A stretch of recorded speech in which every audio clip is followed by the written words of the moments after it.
Story 1. The Echoes of the Abandoned Monastery. It was the summer break, and 5 university friends, Mike, Sarah, Tom, Jenny, and Dave, decided to do something different. Instead of the usual beach trips or camping, they opted for a thrill, exploring the infamous St. Augustine Monastery.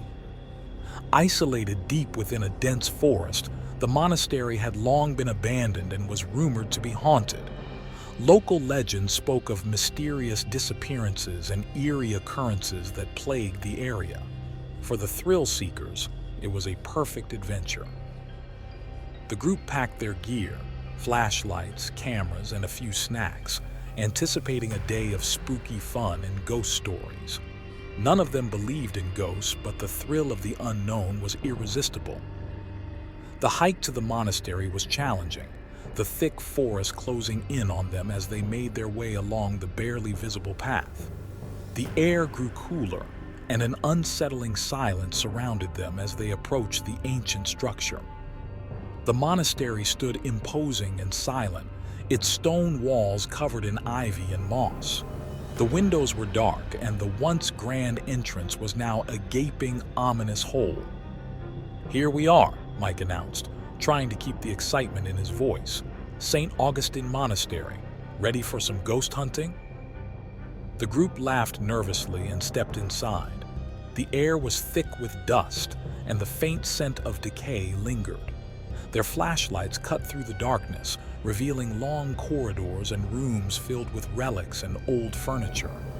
Strange symbols adorned the walls, and cobwebs hung like curtains. As they explored, the friends joked and took pictures, but a sense of unease began to settle in. The atmosphere grew heavier, and shadows seemed to move just out of sight. Sarah found an old journal tucked away in a drawer. She opened it, revealing pages filled with descriptions of rituals and sacrifices performed by the monks. "Guys, look at this," she said, showing the others. "This place has a seriously creepy history."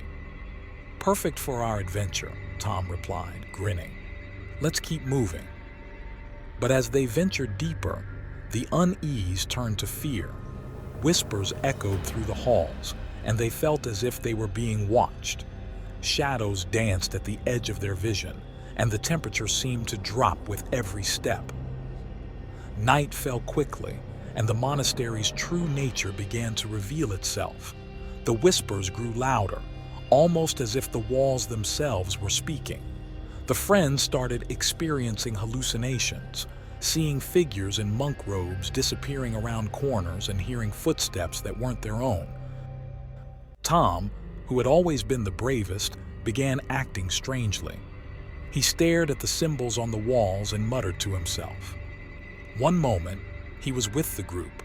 The next, he would vanish, only to reappear with a distant, vacant look in his eyes. "Tom, are you okay?" Jenny asked, worry evident in her voice. "I'm fine," he replied, but his voice was hollow, almost as if it wasn't him speaking. As they continued, they stumbled upon a hidden chamber, a place that seemed untouched by time. In the center stood a ritualistic altar surrounded by ancient artifacts. The journal in Sarah's hand trembled as she read aloud the final entries. The monks had summoned malevolent spirits to protect a hidden relic, a relic they believed held great power. The realization hit them hard. The spirits weren't just haunting the monastery. They were guarding it, and they were not friendly. "We need to get out of here," Mike said, panic rising in his voice. "This place is cursed." But the monastery had other plans. The walls seemed to shift, turning the corridors into a labyrinth. Their flashlights flickered, and the whispers turned into screams. Tom, now fully possessed, attacked the group, his eyes glowing with an unnatural light. The friends fought him off, but he was stronger than they remembered. Sarah and Jenny managed to lock him in a room, but they knew it was only a temporary solution. "We have to find a way to banish these spirits," Sarah said, flipping through the journal. "There must be something in here."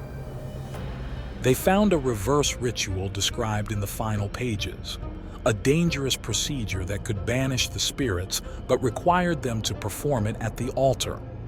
With no other options, they decided to risk it. The friends gathered around the altar, the air thick with tension. Sarah began the ritual, chanting the ancient words written in the journal. The spirits, realizing what was happening, grew violent. Shadows turned into forms, attacking them with ferocity. The room filled with a deafening roar, and the walls shook. Tom broke free from his confinement, his face twisted with rage. He lunged at them, but Dave and Mike held him back, giving Sarah the time she needed to complete the ritual. With a final, desperate shout, she finished the incantation. A blinding light filled the room, and the spirits screamed in agony. The ground shook, and the walls seemed to crumble. When the light faded, the spirits were gone, and Tom lay unconscious on the floor. The monastery was silent once more. The friends, battered and exhausted, helped Tom to his feet. He was himself again, though deeply shaken by the experience. They made their way out of the monastery, the first light of dawn breaking through the trees. The forest, once menacing, now seemed almost peaceful. They didn't speak much on the hike back, each lost in their thoughts. Only Mike and Sarah made it out unscathed, physically at least. The ordeal had left them all scarred, haunted by the memories of what they had faced. They vowed never to speak of the monastery again, hoping to leave the horrors behind. As they reached the edge of the forest, a faint whisper echoed in the distance, a chilling reminder of the evil that still lurked in the shadows of St. Augustine Monastery. Story 2: The Forgotten Village. A group of 7 friends, Jake, Emily, Lucas, Mia, Ryan, Sophie, and Ethan, set off on a road trip to a remote mountain town. They had been planning the trip for months, excited to explore the untouched beauty of nature. On their way, they took a detour following a poorly marked path that promised to be a shortcut. As they drove deeper into the woods, the path grew narrower, and the trees seemed to close in around them. The GPS lost signal, and an unsettling silence enveloped the car. Just as they were about to turn back, they stumbled upon a village that wasn't on any map. The village was eerily quiet, with old, dilapidated houses and overgrown gardens. The air was thick with an unspoken tension. Despite the unease, curiosity got the better of them. They decided to explore, hoping to find someone who could point them back to the main road. The group split up, each pair taking a different direction. Jake and Emily entered what seemed to be the village square, where a large ancient tree stood at the center. Strange symbols were carved into its bark, and the ground around it was littered with small animal bones. "This place is giving me the creeps," Emily said, clutching Jake's arm. "Let's find the others and get out of here," Jake replied, his voice betraying his own fear. As dusk fell, the group regrouped at the village square, all reporting similar strange sightings, abandoned homes with personal belongings still inside, as if the residents had left in a hurry. They decided to spend the night in one of the larger houses, hoping to leave at first light. But the night brought no peace. As they settled in, strange noises filled the air, whispers, footsteps, and distant wails. Shadows moved outside the windows, and the air grew colder. The friends huddled together, their flashlights the only source of comfort. Suddenly, the door burst open, and a frail, elderly woman stood in the doorway. Her eyes were wide with fear, and she spoke in a voice that sent chills down their spines. "You must leave this place before it's too late. They come at night, and they won't let you go." Before they could ask her any questions, the woman vanished into the darkness. The friends were left in stunned silence, the reality of their situation sinking in. They tried to leave the house, but an invisible force seemed to keep them inside. Panic set in as they realized they were trapped. Throughout the night, they experienced terrifying visions. Emily saw a figure standing at the foot of her bed, whispering her name. Lucas heard the sound of children laughing, only to find the room empty. Mia felt something cold and slimy brush against her leg, but there was nothing there. As the night wore on, the hauntings grew more intense. The friends felt as if they were being watched, hunted by unseen entities. Ryan, the skeptic of the group, finally admitted that something was terribly wrong. Desperate for answers, they decided to search the village for any clues that could help them escape. In the village library, they found old records and journals that revealed the village's dark history. Centuries ago, the villagers had made a pact with malevolent spirits in exchange for protection and prosperity. But the spirits demanded sacrifices, and the villagers paid with their lives, one by one. The friends realized that the spirits were still bound to the village, and anyone who entered became part of their eternal torment. The only way to break the curse was to destroy the ancient tree in the village square, the source of the spirits' power. Armed with this knowledge, they formulated a plan. They gathered gasoline from the abandoned houses and prepared to set the tree on fire. But the spirits sensed their intentions and attacked with full force. Shadows solidified into grotesque forms, and the air filled with ear-piercing screams. Lucas was the first to fall, dragged into the darkness by unseen hands. Sophie and Ethan fought off the spirits with everything they had, but the odds were against them. Mia, determined to see the plan through, lit a torch and sprinted towards the tree. The tree seemed to come alive, its branches reaching out to stop Mia. She dodged and weaved, finally reaching the base. She poured the gasoline and lit the fire. The flames roared to life, and the spirits shrieked in agony. The ground trembled, and the village seemed to writhe as the curse was broken. The spirits were drawn into the fire, consumed by the flames. The friends watched in awe and terror, hoping against hope that their ordeal was finally over. As dawn broke, the village was eerily quiet once more. The friends, now only 5, emerged from the house. The tree was reduced to ashes, and the oppressive atmosphere had lifted. They found the path back to the main road, their spirits weary but relieved. They didn't speak much on the drive back, each lost in their thoughts. The village had taken a toll on them, and they knew they would never be the same. The experience had bonded them in a way nothing else could, but it had also left scars that would never fully heal. As they reached civilization, they vowed never to speak of the village again, hoping to leave the horrors behind. But in the back of their minds, they knew the village would haunt them forever. Story 3. The Whispering Woods. John and Lisa, along with their teenage children, Emma and Max, were excited about their move to the countryside. The hustle and bustle of the city had worn them down, and they longed for the tranquility of nature. They found the perfect house near a dense forest called Whispering Woods, named for the peculiar sounds locals claimed it made at night. Despite warnings from their new neighbors about strange occurrences and disappearances linked to the forest, the family dismissed them as local superstitions. They were eager to start their new life, embracing the change with open arms. The first few days were idyllic. The family settled into their new home, enjoying the peace and quiet. But as the sun set, the woods came alive with whispers. At first, it was barely noticeable, like the rustling of leaves. But soon, the whispers grew louder, almost as if they were calling out to them. Emma and Max were the first to notice. They found strange symbols carved into the trees near the edge of the woods. Intrigued, they decided to investigate further, despite their parents' warnings to stay close to the house.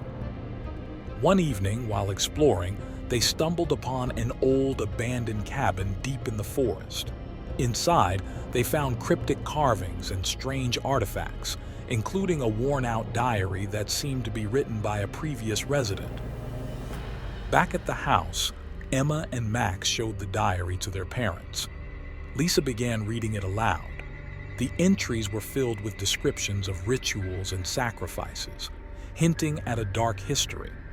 The previous resident spoke of malevolent spirits that haunted the woods, luring people in and trapping their souls. "This is just someone's idea of a joke," John said, trying to ease the tension. But the unease was palpable. That night, Emma began to hear her name whispered in the darkness. Shadows moved just out of sight, and she felt a constant chill, as if someone was watching her. Max experienced similar occurrences, but he brushed them off, trying to stay brave. As days passed, Emma's behavior changed. She became withdrawn, her eyes hollow and distant. Lisa grew increasingly worried and decided to seek help from a local historian, hoping to find more about the forest history. The historian, an elderly man named Mr. Whitaker, listened intently as Lisa recounted their experiences.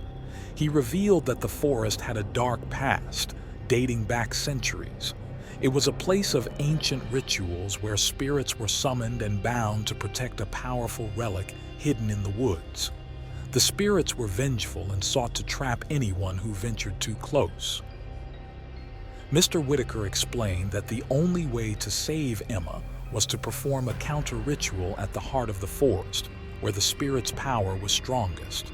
He provided Lisa with an old book containing the necessary incantations and warned her of the dangers. The family prepared for the ritual, gathering the required items and steeling themselves for the task ahead. They knew they had to act quickly, as Emma's condition worsened with each passing day. On the night of the ritual, the family ventured into the forest, following the whispers that seemed to guide them. The air grew colder, and the shadows deepened. The woods seemed to close in around them, the whispers turning into eerie chants. They reached the heart of the forest, where the old cabin stood. The atmosphere was thick with malevolence, and the ground trembled as they began the ritual. John and Max stood guard, fending off the spirits that attacked with increasing ferocity. Lisa chanted the incantations, her voice steady despite the chaos around her. The spirits, desperate to stop them, took on grotesque forms, attacking with relentless fury. Emma, though weak, joined in, her voice adding strength to the ritual. Max discovered he had a unique connection to the forest, a gift from his ancestors who once lived in the area. He used this connection to weaken the spirits, giving his family the upper hand. As the ritual reached its climax, the spirits' attacks grew more violent. John and Max fought with all their might, while Lisa and Emma focused on the final incantation. The ground shook, and a blinding light erupted from the cabin. When the light faded, the spirits were gone, banished back to the netherworld. The air was still, and a sense of peace settled over the forest. Emma collapsed, exhausted but free from the spirit's hold. The family, battered and bruised, made their way back home. The whispers had ceased, and the forest seemed almost serene. They knew they had faced something beyond their understanding, but their bond had grown stronger through the ordeal. John and Lisa decided to stay in the house, determined not to let fear drive them away. They planted a garden near the edge of the woods, a symbol of their victory over the darkness. Emma and Max resumed their lives, though they never forgot the horrors they had faced. The whispers never returned, and the forest, once a place of terror, became a place of healing. The family lived on, forever changed by their experience, but stronger for it. And so, the Whispering Woods remained silent, its dark history buried in the past, a testament to the power of courage and the strength of family.